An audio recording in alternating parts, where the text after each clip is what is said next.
von dem Kulturverein von der Hasseldaber Masch und hier von der Code und muckt einmal im Monat Plattdeutsch. Der erste Dienstag. Klönschnack auf Plattdeutsch. Ja, Klönschnack auf Plattdeutsch, auch das nicht wegen. Ist das der erste Monat im Ja. Erste Dienstag im Monat? Im Monat. Ja, und da würden wir uns freuen, wenn nur noch ein paar Türkeien kommen würden. Und das ist immer nur mit das um 3 Uhr klar. Ah, ja. Ja, 1,5 Stunden. ja, genau, da kann mir auch noch. Und dann können sie wieder eine Hus.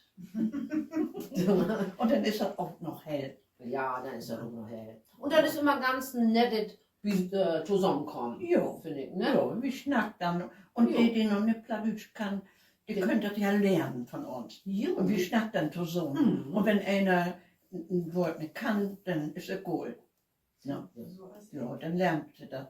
Ja, dann muss man sich das bei den Sinn nehmen und dann muss nächstes Mal oder abschreiben, was ich Ja. nicht kann oder wenn ich das lernen will. Und hast du eigentlich gesagt, die Karte, das ist ja die Bandriederkarte. Und manche sagen auch Kulturkarte oder Lüchow-Karte.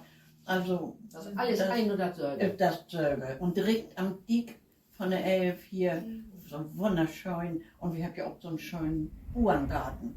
Ne? Jo. Jo, das Und nee. jeden ersten Sonntag im Mahn ist die Port offen. Ja. Jupp.